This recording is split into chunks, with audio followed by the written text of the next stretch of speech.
Atang tao dito eh. Oh, takatag tayo, ginabi na tayo. Kapagod sa araw na to. Housekeeping.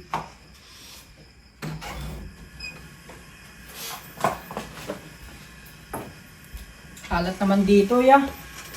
Ayusin natin to. Ay, kapagod.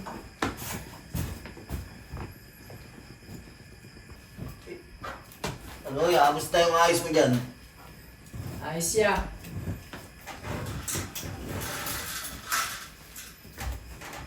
Ano na? Ano plano mamaya? Tara, upo muna tayo inom. Pwede din. Para makapagpahinga. Ang gulo pa lang gumamit dito, pati tuwalyan dito.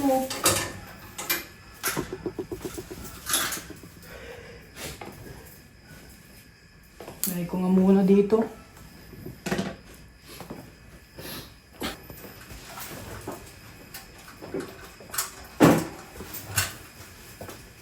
Okay na to.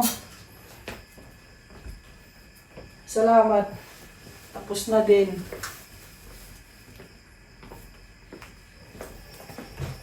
Ay, may tumatawag yun. Ay, si boss. Hello, Eman. Hello, boss. Balita ko maganda ang pinapakita mong pagtatrabaho dyan. Oo, boss. Sipagan ko talaga dito, boss, para sa aking pamilya. Kailangan din kasi ng pera, boss, eh. At dahil dyan, may sasabihin ako sa'yo na magandang balita. Ipapromote kitang bilang isang room attendant supervisor. Talaga ba, boss? Oo naman. And again, congratulations for your promote. And keep up the good work. Maraming salamat, boss. Ano yun? Ano yun?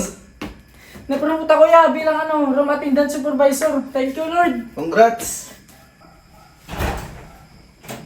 Ba yan? Lagi na lang si Eman.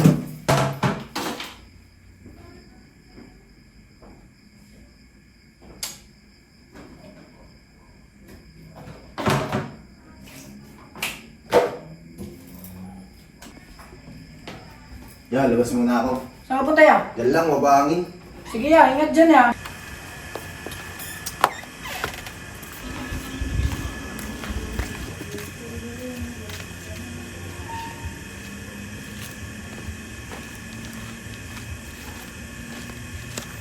Di ako papayag na si Emma na lang lagi ang umaangat.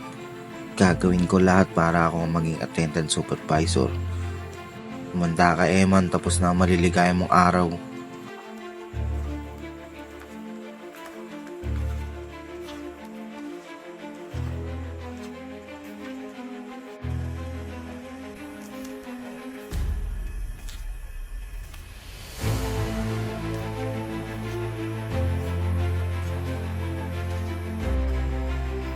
Ay.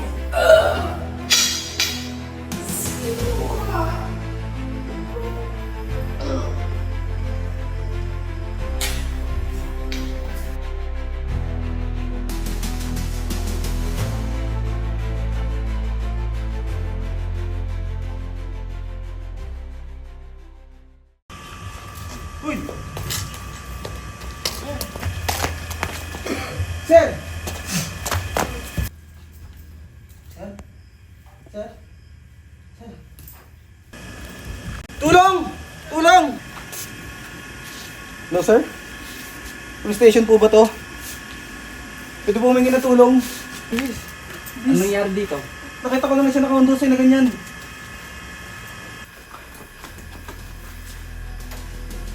Patay na po siya.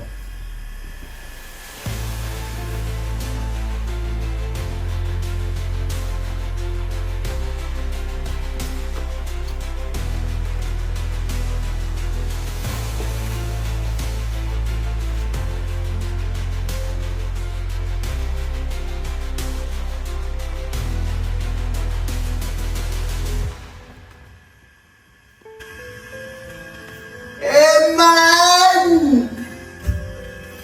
Eman! Sir, ano nangyari dito? Natagpuan na lang po siyang nakaandusay dito, sir. Trabahador ka rin ba dito? Opo, sir. Anong pangalan mo? Jester Zuniga po. Ano mo siya? Katrabaho po. Nasaan ka bago mangyari ang krimen? Nasa labas po ako eh. Iniwan ko lang po siya saglit tapos pagbalik ko ito na yung nangyari. Pwede bang doon ka pumuna sa labas at imbestigahan ko po muna ang kanyang bangkay? Sige po, sir.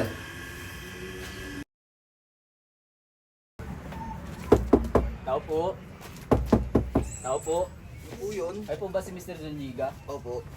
Inaaresto po namin kayo sa kasong pagpatay kay Eman G. Galvan. Wala po akong alam dyan, sir. Tama po kayo sa amin. Opo, wala po akong alam dyan, sir. Po. Ikaw ay may karapatang manahimik o magsawalang kibo. Ano man ang iyong sabihin ay maaaring gamitin pabor o laban sa iyo sa anumang hukuman. Ikaw ay may karapatan din kumuha ng tagapagtanggol na iyong pinili. At kung wala kang kakayaan, ito ay pagkakaloob sa iyo ng pamahalaan. Tika na.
Your Honor, members of the jury, Eman J. Galvan dedicated his life to him work. Yet his commitment cost him everything when the defendant, Jester Zuniga, acted out of environment range. The evidence will show his resentment escalated into murder. We will present forensics evidence, witness testimony, and motive that lead to the only one conclusion: Jester Zuniga is guilty. Ladies and gentlemen of the jury, this case is built on weak circumstantial evidence and speculation. My client, Jester Zuniga, ay walang rason para saktan si Eman J. Galvan. We urge you to consider the facts carefully. Your Honor, we have a witness testimony, the general manager of the hotel. We have Lucky Hernandez.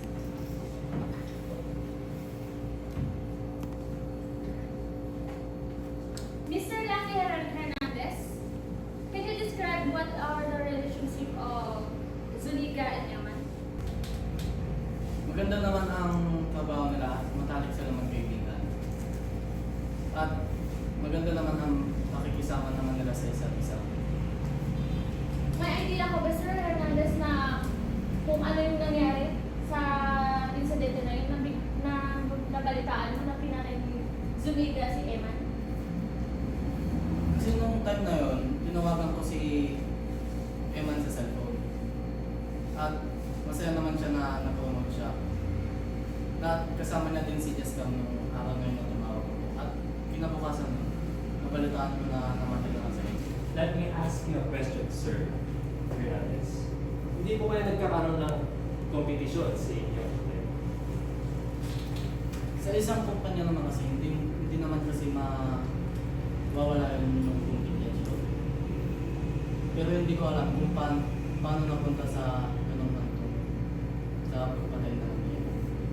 Sa dami-dami ng mga empleyado niyo sa hotel, bakit ang client ko na si Mr. Jester ang napagpintangan?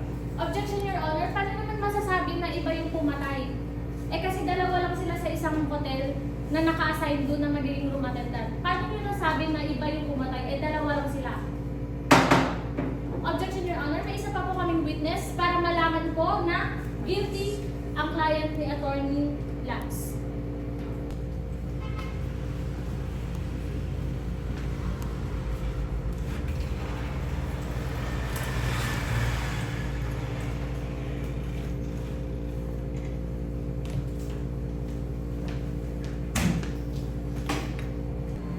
Your Honor, may isa po tayong witness dito na nakakita kung sino ang pumatay kay Eman J. Galvan.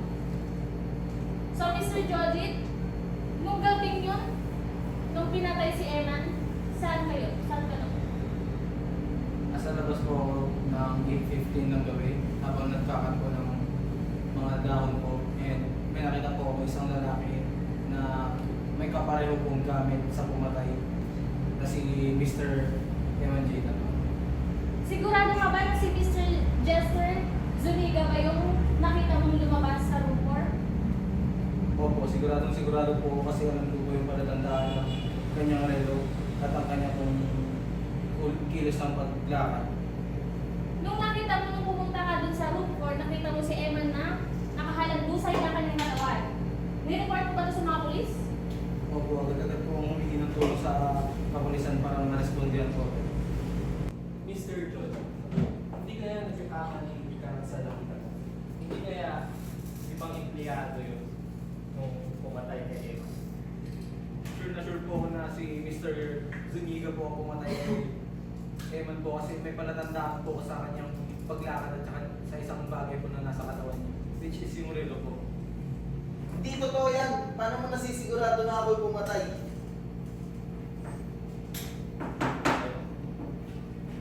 Objection, Your Honor. Para mapatunayan natin na guilty talaga si Zester Zuniga, after na investigation ng police, may nakita sila isang murder weapon at nagkakatugma sa fingerprints ni Zester Zuniga. The result is 99.99%.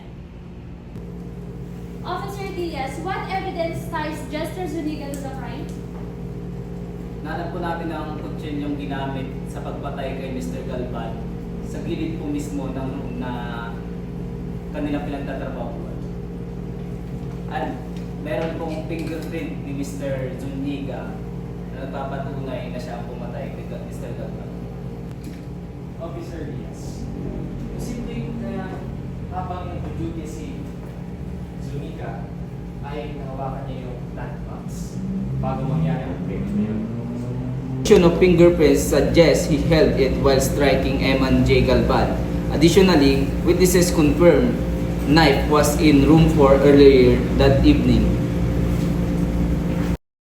Members of the jury, Jester Zuniga action were premeditated and malicious. His end will transform into violence, culminating in the tragic death of an innocent man. Under Article 248, murder is punishable by reclusion perpetua of life, imprisonment. We urge you to deliver the verdict that the evidence demand. Guilty. Let this serve as a warning that no one is above the law, and justice will prevail. Jester Zuniga is guilty.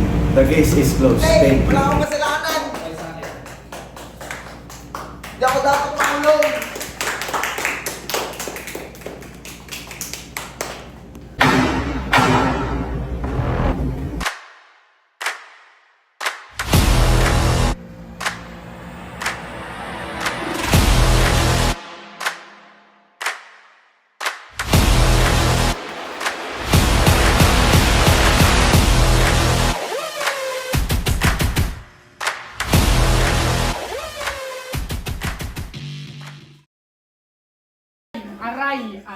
Aray! Hindi, yung... Hello? Hello! Ano nangyari? Kung alam dyan.